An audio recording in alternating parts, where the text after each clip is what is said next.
화창한 날, 화창한 날. 가을. 2달 전 집이 이사하게 되면서 새로운 학교로 전학 간 초등학교 5학년 정우. 부자 같아요. 너 왜 벌써 왔어?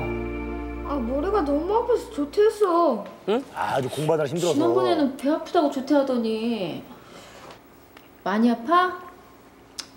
약 먹고 양호실에서 누워있다 오지 그랬어. 아, 약 먹어도 계속 아프단 말이야. 왜 그러지? 반항적. 사춘기보다 이처럼 정우는 요즘 들어 특별한 이유도 없이 두통과 복통을 자주 호소했고 지 얼굴에 무슨 장난을 쳐놓은 거야? 안 보는데. 정우야, 나와서 개콘 봐. 됐어, 안 봐. 진짜 재밌다니까. 아, 그게 싫다니까 왜 그래? 짜증도 부쩍 늘었는데 진짜. 요즘 애들이 빠르다더니 정말 그런가 봐. 쟤 아무래도 요즘 사춘기인 것 같아. 대답도 안 하고 심통만 계속 부리고. 사춘기는 왠지 예민해지고 그래요. 정우의 엄마는 말도나 아들의 말도나. 달라진 행동을 사춘기 때문이려니 생각했습니다. 그냥 그러려니 하신 거죠. 네. 그럴 수 그리고 있죠. 학교에서 놀이공원으로 가을 소풍을 다녀온 18살 여고생 은진이. 은진이 왔네? 소풍 재밌었어? 재미는 무슨? 왜? 너 놀이기구 타는 거 좋아했잖아. 재미없어. 사람도 바글바글 많고 짜증나. 예전에 몇 시간씩 기다리면서 잘만 타더니. 내가 애야? 그런 거 싫어 이제. 어휴. 밝고 명랑하던 은진이 역시 언젠가부터 매사에 짜증내는 일이 많아졌습니다. 왜 그러지? 은진아, 밥 먹자. 너 좋아하는 갈비찜도 했어. 생각 없어. 안 먹어. 왜? 너 자꾸 성적 떨어진다고 우울하다 해서 엄마가 너 힘내라고 큰맘 먹고 한 거란 말이야. 아유, 갈비찜 먹고 나면은 기운나서 공부도 훨씬 잘 될 거야. 얼른 먹자, 응? 응? 갈비찜 먹는다고 성적이 올라? 말도 안 되는 소리 하지 말고 됐으니까 나가. 얘가 왜 이래 정말? 야, 엄마한테 말버릇이 그게 뭐야? 요즘 왜 그래 도대체? 아 짜증나. 엄마가 뭘 알아? 어이구. 그 아버님이 이런 딸의 격한 반응에 당황한 엄마. 나도 사춘기라 그렇지 뭐. 당신이나 나도 안 되는데. 우리는 그때 안 그랬나? 그냥 놔두면 알아서 다 괜찮아져. 하지만 은진 아빠의 말처럼 사춘기 청소년들에게서 흔히 보이는 반항 심리쯤으로 해석하고 넘겼습니다. 이렇듯 누가 봐도 사춘기를 겪고 있다고 보이는 두 명의 10대 청소년 정우와 은진이. 그런데 내가 얼굴 왜 이래, 정우야? 정우야 왜 이랬어? 정우는 친구랑 주먹 다짐을 하고 들어오는 일이 잦아졌고 방 안에 들어박혀 몇 시간이고 컴퓨터 오락만 하는 등 갈수록 이상해지자 보다 못한 정우 엄마는 아이를 데리고 병원을 찾았는데 우울증이네. 어머나. 아니, 애가? 초등학생인데 우울증이에요? 우울증이요? 생각지도 못했던 우울증이라는 진단.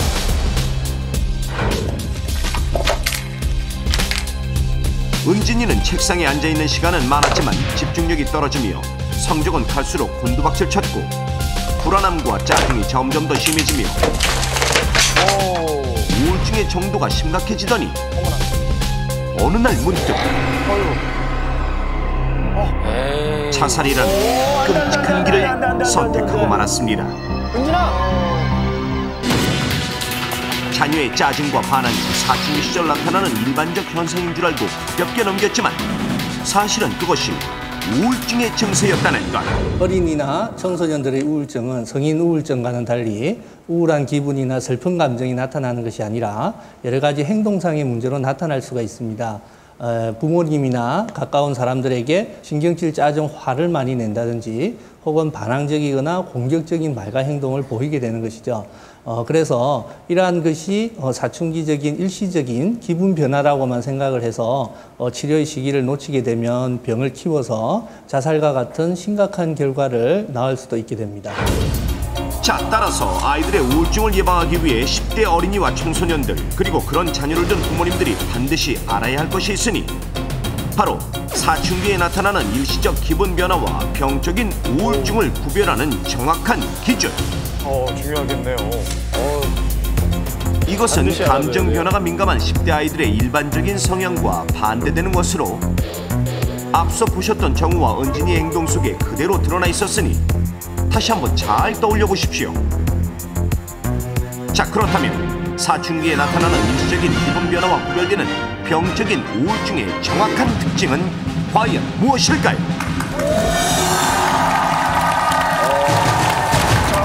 병적인 우울증만의 정확한 특징은 무엇일까요? 반드시 알아둬야 될 문제인 것 같습니다. 좀 상당히 사회적으로 문제가 되고 있는 우울증. 근데 이 우울증이 이게 우울증이라고 확실히 알기만 하면 언제든지 고칠 수가 있는 거잖아요. 그렇죠. 근데 이제 어떻게 아느냐가 문제인데 계속 지속적으로 놔두게 되면 병으로 커져서 점점 심각한 상황이 되는 거죠. 감기 내비두면 나비두면 아나운서가 나비두면이 뭐예요? 우울증 걸려. 그렇지. 나비두다 만회하고 오세요. 나비처럼 날아가주세요. 네. 사춘기에 있는 청소년들은 하지 않지만 우울증이 걸린 사람은 할 법한 행동이 뭐냐면 같은 행동을 오래 하는 거예요. 사춘기에 접어든 청소년들은 절대로 같은 행동을 오래 할 수가 없어요. 왜냐면 지루하거든요. 그거 이외에 재밌는 일이 너무나 많기 때문에 오히려 이거 조금 했다가 저거 조금 했다가 저거 조금 했다 이렇게 좀 뭐랄까요, 산만한 경우는 있어도 한 가지에 몰입하는 경우는 드물다는 거죠. 아까처럼 오락만 한다든가 막 이런 식으로요? 그렇죠. 한 가지에 집중하는구나. 한 가지에 빠지는 건 좋은 거 아닐까요? 네, 노력파. 그렇지. 아니, 공부를 예를 들어서 한 가지에 빠지면 뭐 전교 1등하고 그런 거 아닌가? 아무튼 구분할 수 있는 결정적인 한 가지는 바로 어떤 한 가지에 지나치게 몰입하는 것.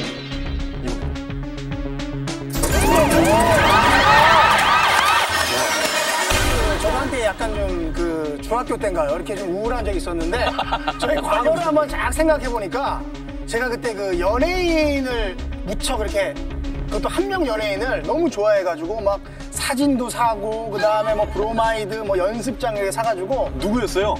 김혜수 씨를 제가 중학교 2학년 때 뭐 그때 난리 났었죠. 뭐 너는 뭐 김혜수, 나는 뭐 하이라, 채시라 씨 뭐 이렇게 해가지고 아니 거의 동년배 아니세요? 네.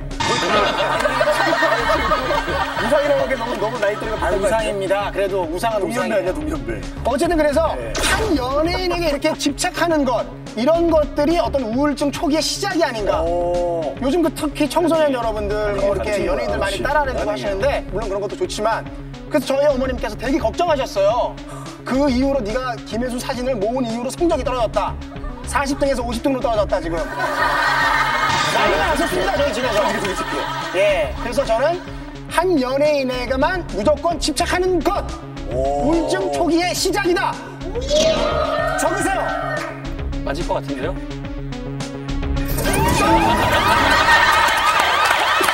슈퍼만 좋네요. 제가 학교 다닐 때 제 얼굴을 보고 상당히 우울해했었어요.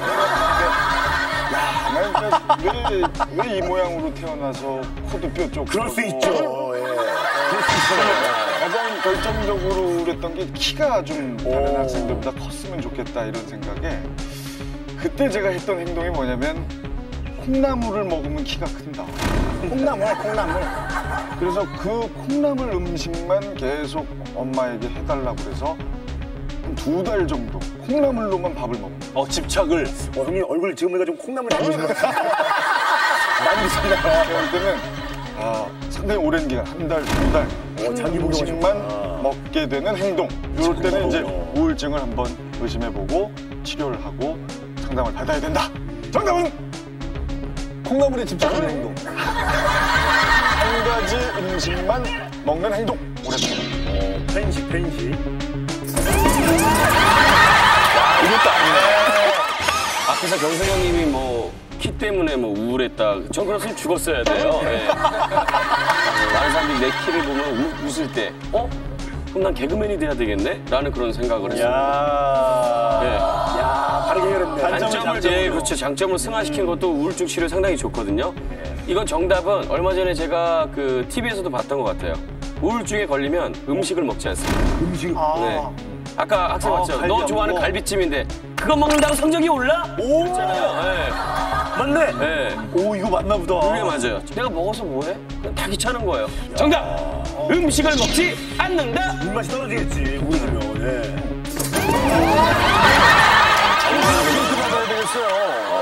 선생님. 그러니까 이제 음식을 안 먹는 거는 또 그 다음날 배고프면 또 먹을 수도 있죠.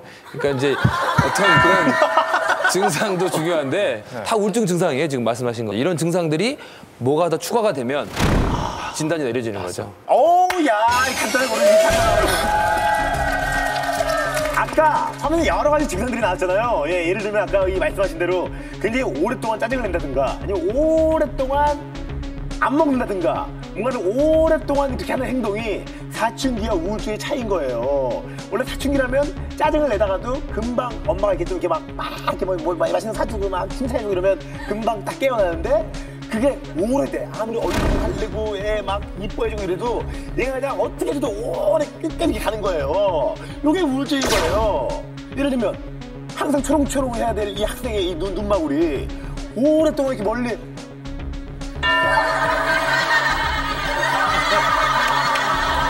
이거는 우울증인 거예요. 차이가 간단한 거예요. 예. 정리하면 안 좋은 성향이 오랫동안 지속될 때 이것은 우울증이다.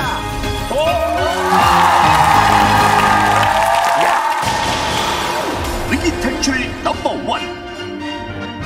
상황과 환경의 변화에 상관없이 최소 2주 이상 지속되는 우울한 감정과 그와 동반되는 행동상의 증상이 있을 때 우리가 우울증이라고 할 수 있습니다.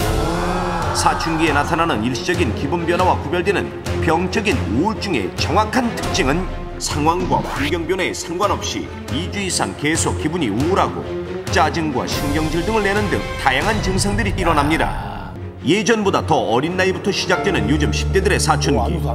그래서 부모들은 10대 자녀의 정서적 변화를 무조건 사춘기의 당연한 성장통증으로 생각하고 지나치기 십상입니다. 쟤 벌써 사춘기인가 봐. 사춘기? 사춘기를 겪는 대부분의 10대 아이들은 감정 변화의 굴곡이 크기 때문에 일시적으로 우울한 기분을 느끼는 일이 많은데 네. 아이, 뭐가 이렇게 달라져요. 주변에서 재밌는 것을 본다든지 가족과 친구들 사이에서 즐거운 일이 있다면 금세 다시 기분이 좋아지게 되는 게 보통입니다. 그렇죠. 그러나 이런 상황이나 환경과 전혀 무관하게 2주 이상 계속 기분이 우울하고 짜증과 신경질 등을 내는 등 다양한 증상들이 지속된다면 병적인 우울증으로 진단될 수 있다는 사실. 그렇다면 우울증을 겪고 있는 어린이와 청소년들은 과연 얼마나 될까요? 실태를 알아보기 위해 넘버1 제작진은 서울에 위치한 학교와 학원가 주변을 찾아 10대 학생들을 직접 만나봤습니다. 이것은 10대 사춘기 아이들의 우울증 척도를 검사할 우울증 자가진단 테스트 용지. 질문지에는 답변자가 지난 2주간 자신의 느낌과 생각들을 토대로 3개의 보기 중 하나를 고르는 방식의 총 27문항이 준비되어 있습니다. 그 결과 전체 100명의 학생들 중 정상인 21점 이하는 83명, 약한 우울증은 6명, 중등도의 우울증은 3명, 그리고 29점 이상의 매우 심한 우울증에 해당하는 답변자도 무려 8명으로 17%의 학생들에게서 우울증이 나타났습니다. 상당히 많네요. 이번 설문에서 22점 이상의 높은 점수를 받은 17명의 학생의 경우는요, 우울증의 고위험군이라고 할 수가 있겠습니다. 그래서 즉각 전문가와 상담을 통해서 정확한 진단을 받으시고 치료를 해야 될지의 여부를 판단하시는 것이 좋을 것 같습니다. 한 연구 결과에 따르면 10대 어린이 청소년의 3분의 1 이상이 우울 증상을 보이고 20% 정도는 전문적인 병원 치료가 필요하다고 합니다. 특히 갈수록 심해지는 교육열로 인해 지난 10년 동안 청소년의 우울증은 지속적으로 증가 추세에 있는데 문제는 아이들의 우울증이 사춘기에 가려 방치되는 경우가 여전히 허다하다는 사실. 그렇게 우울증이 방치될 경우 흡연, 알코올 남용, 약물 남용 등을 유발할 가능성이 높고 대인관계의 결함은 물론 자신감 결여로 이어져 평생에 걸친 고질병이 될 수 있으며 나아가 자살이라는 끔찍한 선택을 하는 아이들도 적지 않습니다. 교통사고에 이어 우리나라 10대 청소년의 사망 원인 2위로 꼽히는 자살. 실제로 한 보고서에 따르면 청소년 우울증의 약 70%는 자살로 이어진다고 나타날 정도로 사태는 매우 심각합니다. 특히 10대 아이들은 감수성이 예민하고 판단력이 부족해 유명인의 자살 시 이를 모방하려는 베르테르 효과가 두드러지게 나타나며 컴퓨터를 많이 이용하는 특성상 인터넷 자살 모임 등에 쉽게 접근해 여럿이 자살을 공조하는 일 또한 심심찮게 일어납니다. 이렇게 무시무시한 상황을 불러오는 10대 어린이와 청소년의 우울증. 그러므로 부모님들이 자녀의 상태를 잘 파악하고 있는 것이 무엇보다 중요한데, 자 그럼 실제로 부모님들은 어떨까요? 자녀들이 부모님에게 짜증을 내거나 뭐 물어도 대답하거나 혹시나 아니면 심하게 반항하거나 공격적인 행동을 한 적이 있었나요? 있었죠. 언제 그랬나요? 고등학교 다닐 때 여러 번 많죠. 우리 딸애가 고3 때 그랬어요. 뭐 성적이 안 좋다거나 뭐 그러면은 문 닫고 들어가거나. 그런 행동이 왜 나타나는 것 같으세요? 사춘기니까 그러겠죠. 뭐 친구 관계도 있고 공부에 대한 스트레스가 제일 많았겠죠. 사춘기 때 사춘기 때 아무래도 더 심한 것 같은데. 이처럼 10대 자녀에게서 나타나는 짜증과 반항의 원인을 당연하다는 듯 사춘기로만 생각하는 대다수의 부모님들. 그 맹목적인 믿음이 당신 자녀의 몸과 마음을 병들게 할 수 있습니다. 자, 어린이와 청소년 여러분, 그리고 부모님들, 지금부터 주의해서 보십시오. 매사에 짜증을 많이 내고 반항하거나 공격적인 행동을 보이며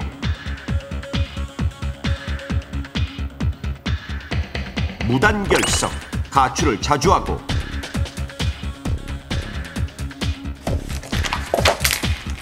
집중력과 학습 의욕이 저하되어 성적이 급격히 떨어지거나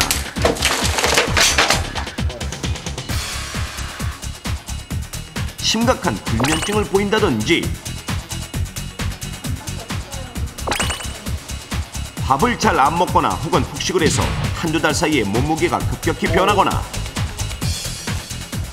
이유 없는 두통이나 복통, 소화불량 등이 상황과 환경 변화에 상관없이 2주 이상 지속적으로 나타난다면 우울증일 수 있다는 사실.